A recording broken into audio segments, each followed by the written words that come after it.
Carolina, America kam Virginia State kima chawi ke suang wehol to na ku kada suang ku kichi mai manina na pangno kum hiat apha na pangno khadina alom dam teni lamdang sakwai takina vahon khia ngehi chi na pangno pa pe minthang sim ki gen kilim gen ma mai manina tunai taka TV show tonight show TV memu tong san panina kanu te khadina na pangno pe interview dina sanghe chi asa takchangina na pangno pazong interview bang paina interview pa pe Johnny Carson na kechina na pangno pai takchangina Christian na pangno khat ai lam thei mani na pang chu thiam chu lai na pangno dang te adot maina nang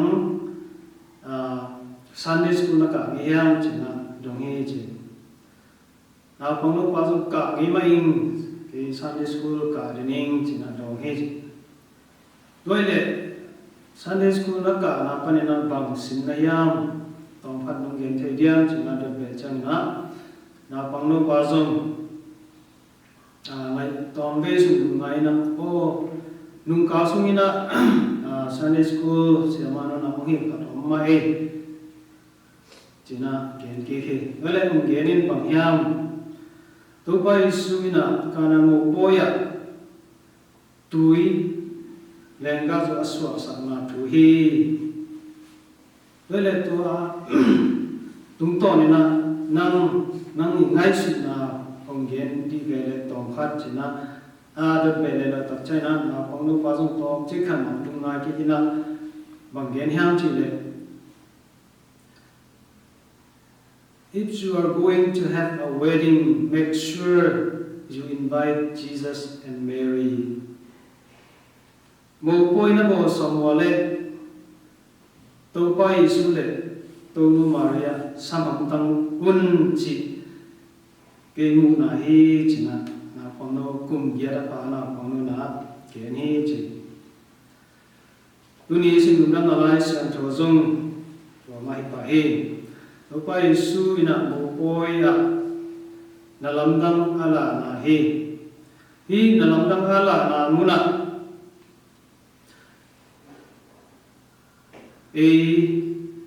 mo poi be khilo ina mundang tuam te azong na lamdang tam ki alak che to pa hi tubek cham lo ina hi na lamdang apian che na dina anget sa to nu Maria som itena ne hi tamana iterina alungdam wai mama chu khatai he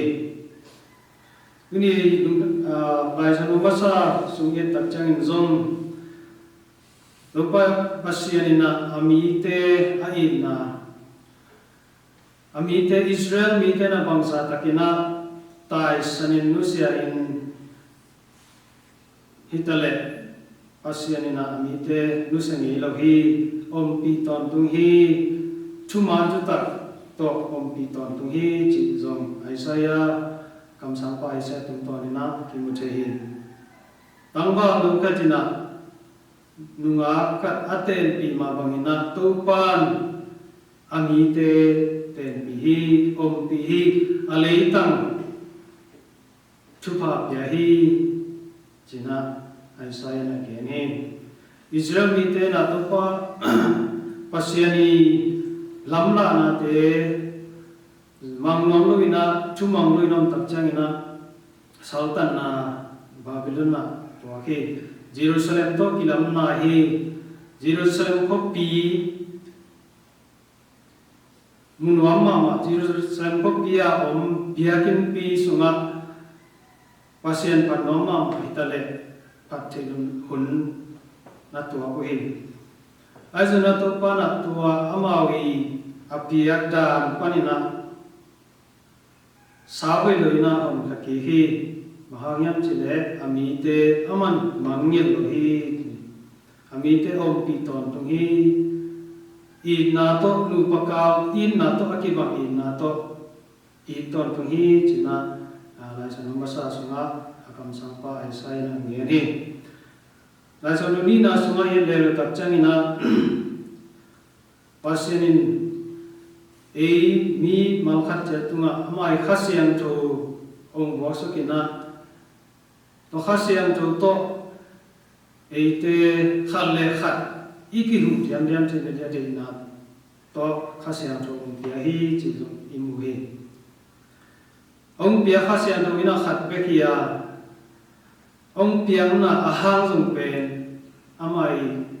khat be ma hi chi pia na ahang toina Banghyam chile for the common good china mi tam pi te phat to na dina ong pia hi khasiam ro ga te khasiam ro chupa te na khale khat ki banglo himata sele asa mi te zo ki banglo himata sele ong pe pa ki bang hi ong pia na hang ki bang hi na hoi se na dina to pa na ong pia na hi na thu Nai sa lumina suami sa pole na ngeni. Pasien I hong pia I khasian do chupa te tunina itena bang ti bangna zangiam ti zong ilungai dina tupi ma mahi. Pilnasian na hauna valuna te ai zongin atuam le tunga ineya ai zongin to te na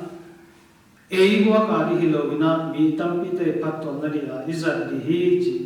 topan ong di hi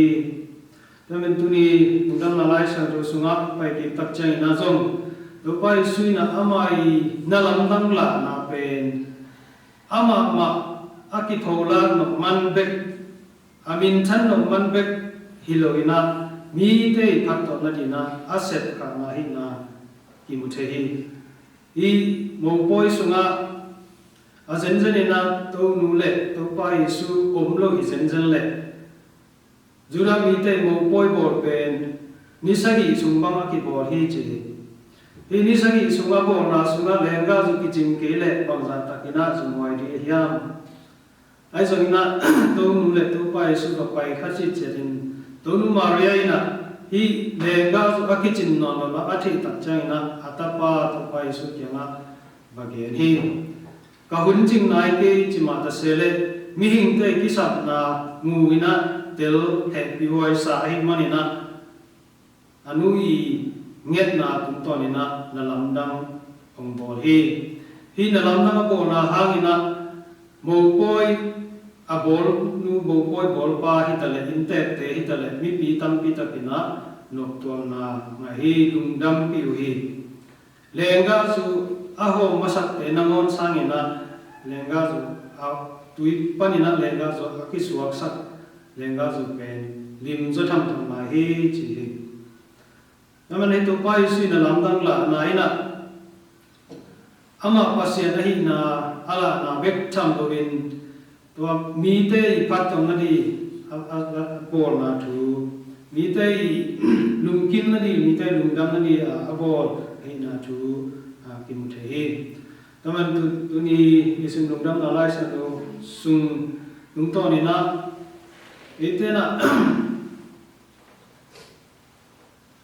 pasien I hong pia lesong pasien hong pia chupa ampi inga hi to inga na te tum to ni na ite na bangza chang na midang te patto na dina bozo hiam midang te lungkin na dina zang kya hiam ji